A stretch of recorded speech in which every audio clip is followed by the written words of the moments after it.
One of my first memories is drawing, pretending I was drawing letters, language, and I would scribble, and ask my mother if there was any letters in there that she could see.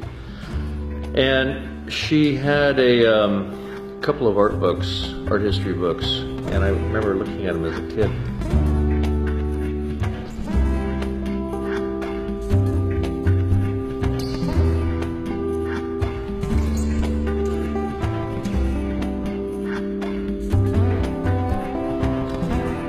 I remember with my mother looking at these art books.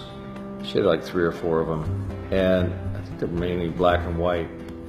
And then we would go through and look at them and look at these great masterpieces, and then we'd go into town and she would show me these tubes of paint at the Hallmark store, and I would open them up and smell them and grab the brush, and I just felt it was a form of alchemy.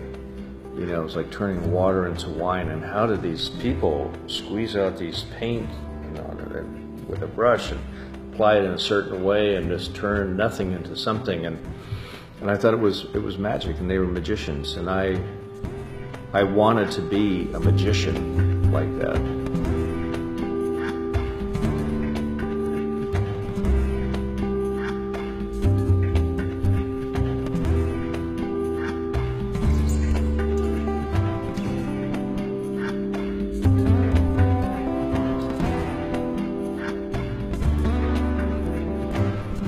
I never saw a painting until I was 17, except for what I was making. And I graduated high school. I grew up in this little farming town in San Joaquin Valley. And I'd saved my money up all through high school to get out of there. And I went to Europe for the summer. And I remember I walked into the London National Gallery, and I checked my backpack, and I was very, very excited. Came walking up, and here was this second to last self-portrait of Rembrandt, and I stood in front of this thing, and it was just like the whole universe was just downloaded into my mind. And I looked at that painting, and I knew exactly what colors he used. I knew how he applied the paint, everything. It all just hit me, and I felt like I was now part of the secret. And I remember also seeing the drawing of Leonardo da Vinci in a very dimly lit room, and it was what they call a cartoon. And it was just otherworldly, and I thought, okay, this is who I am. This is what I want to do with my life. And it was just one of those deeply profound moments. And so I came back at the end of the summer. At one point I ended up in Milan, and standing in front of the Last Supper, and I spent half the day there, just walking back and forth and pretending I was Leonardo da Vinci, and the painting wasn't finished yet. And I was 17 years old, and it had a profound impact on me. So for me, painting, I started off as a figurative painter, as a realist, but then there was a mystery that I was always after. And I think Rembrandt's light and the idea of what the abstract expressionists were about, and spirituality and this unspoken language, and how do you tap into that, and all these things all started coalescing, just becoming one idea with me. One thing that Renaissance window, because as a figurative painter, I wanted to have space in my paintings.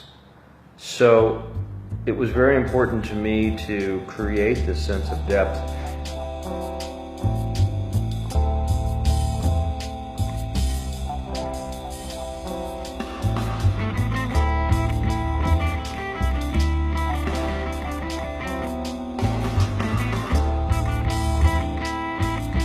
This is filmmaking.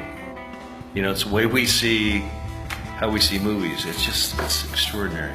And some of it is, look at that. God. The fleshiness of that, and the strokes, and they're so there. And then he would go back in with the end of his brush and make those marks for the hair. And here he is, a young guy posing in front of the mirror, learning how to paint. Looks like he had bad teeth. And this is his mother. And look how thick the paint was, and he carves back into it. And I just love the way that she's pulling the sense of space that he creates.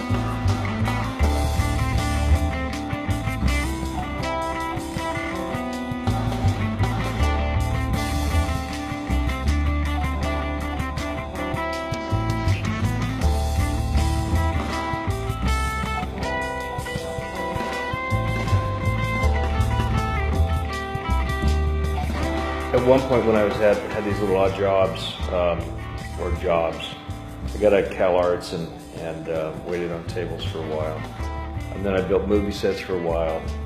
And so I found that I would have little chunks of time to work, and I could never finish a painting all at once. And so I started developing this technique of glazing, and I started reading about the old masters and how they got this sense of depth and light. And so I kept doing it and doing it and doing it. And I felt that it was really worked for my work schedule.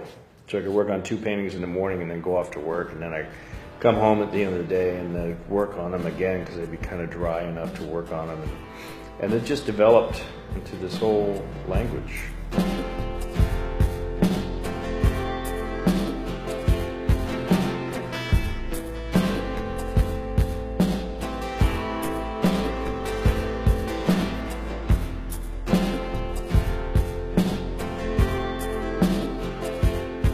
What I find so fascinating about Rembrandt also, besides the light and its ability to paint, like this painting here, it's Christ being lowered from the cross, but the person that's holding his limp arm is him.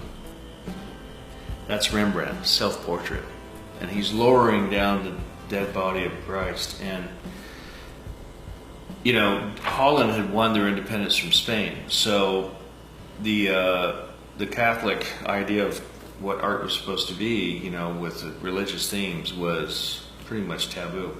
And that's why all the portraits and the still lifes and landscapes were so prominent. But he keeps doing these religious paintings.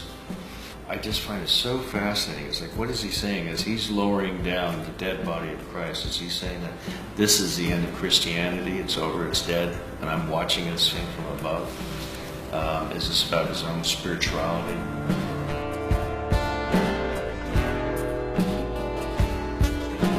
Living now, beginning of the 21st century, and with the computer age and information age, and when the internet first came about, I thought this is just it's a manifestation of the collective unconscious of humanity. This is it. It's like every thought that everybody's ever had is suddenly accessible through this little portal, and that portal is looking into a 4th dimension.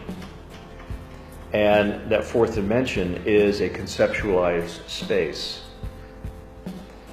My paintings have a conceptualized space. And the mark making that I do is figurative in the sense that it's about my own physicality.